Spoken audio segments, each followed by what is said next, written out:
UP की योगी सरकार ने बड़ा फैसला लेते हुए आधुनिकीकरण योजना का लाभ लेने वाले सभी 7,442 मदरसों की जांच करवाने का ऐलान कर दिया है। कुछ जिलों में कागजों में चल रहे फर्जी मदरसों की शिकायत मिलने के बाद सरकार ने यह बड़ा निर्णय लिया है।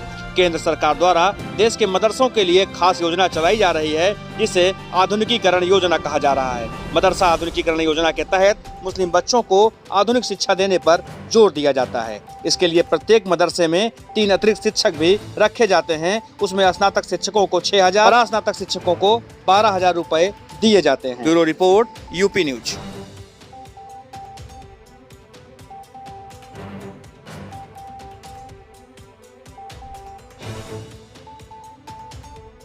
ये मदरसे केंद्रांश और राज्यांश वाले अमरोहा, उन्नाव, शफीपुर, गोंडा, बलरामपुर, इन ज़िलों में शिकायतें ये आई थी कि मदरसे हैं तो, लेकिन ये बच्चों को शिक्षा नहीं दे रहे हैं, पैसे का इस्तेमाल अपने परिवार के लिए कर रहे हैं। तो सरकार हमारी गंभीर है और उसी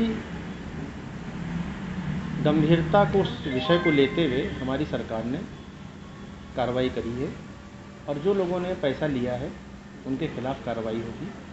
कुछ लोगों ने जिस तरह की हरकतें करी, बाकी बहुत से मदरसे अच्छा काम भी कर रहे हैं। जो अच्छा काम कर रहे हैं हमारी सरकार समय समय पर बुलाकर उनकी पीठ थपथपाती है, शाबाशी भी देती है। कुछ लोगों की वजह से पूरा सिस्टम बदनाम होता है और माननीय योगी जी बहुत इस मामले में सख्त हैं।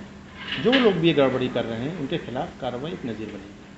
कार्रवाई की बात तो की, लेकिन एक सराहनीकरण भी सरकार ने कहा है कि जो इस जांच में गलत पाए जाएंगे उनके खिलाफ तो कार्रवाई होनी है, लेकिन जो सही होंगे उनको आगे बढ़ाने के मॉडर्न एजुकेशन से जोड़ने का प्रयास किया जाए, स्मार्ट क्लास उनको उपलब्ध कराया जाएगा।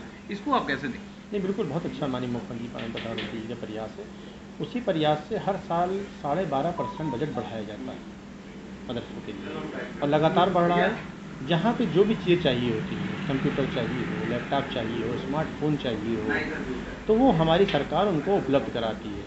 और लगातार ये प्रयास है कि मुस्लिम बच्चा मुख्यधारा में आए, उसी उद्देश्य के साथ हमारी सरकार काम कर रही है।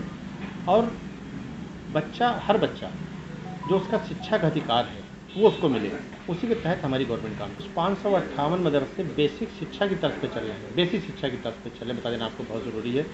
जो बेसिक शिक्षा के टीचरों को जो फैसिलिटी है वही हमारे के मदरसा बोर्ड के शिक्षकों को फैसिलिटी है और जो वेतन उनको मिलता है बेसिक शिक्षा वालों को मदरसा बोर्ड के मेंबरों को मिलता है।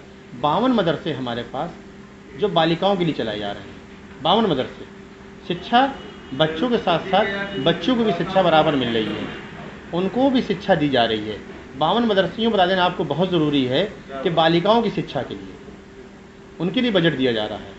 तो 558 में 52 मदरसे वो भी आते हैं जो मुख्य धारा में बच्चियों को भी जोड़ा जा रहा है। ये बहुत बड़ी उपलब्धि है। देखिए, प्रश्न चिन्ह उनका काम है लगाना। 3-3 साल उनके यहाँ मदरसा बोर्ड में जो शिक्षक होते थे उनको तनख्वाह नहीं मिलती थी। 2 साल की तनख्वाह वो छोड़ के गए थे, जो माननीय योगी जी की सरकार ने जो है उसको अदा किया है। जो प्लेटफार्म पे हमारे आ गए, माननीय योगी जी ने यह कहा था जो भी मदरसे हैं हम उनका अनुदान जारी रखेंगे, वो प्लेटफार्म पे खाली आ जाएं। तो 558 मदरसे प्लेटफार्म पे आ गए और उनको अनुदान मिल रहा है और बेसिक शिक्षा के तर्ज पे उनको सारी फैसिलिटी मिल रही है। 15 अगस्त 26 जनवरी को राष्ट्रगान हो रहा था, बहुत से मदरसों में राष्ट्रगान हो रहा था। जागरूकता की कमी जहाँ जहाँ थी, वो जागरूकता हमारा मदरसा बोर्ड गया, लोगों को बताया कि अनिवार्य कर दिया गया, तो उन्होंने उसको मान लिया। किसी भी मदरसे से आपको ये आवाज़ नहीं उठी होगी कि नहीं हम ऐसा नहीं करेंगे, सबने माना। उन्होंने कहा जागरूकता की कमी थी, सारे लोगों ने मान लिया। और दुआ के बाद राष्ट्रगान हर मदरसे में हो रहा है, क्योंकि माननीय प्रधानमंत्री जी का सपना है एक हाथ में कुरान शरीफ हो, एक हाथ में लैपटॉप हो। दीनी तालीम के साथ साथ दुनियावी तालीम हमारे प्रधानमंत्री जी माननीय मुख्यमंत्री सपना है। दीनी तालीम में हमारी सरकार का कोई हस्तक्षेप नहीं है।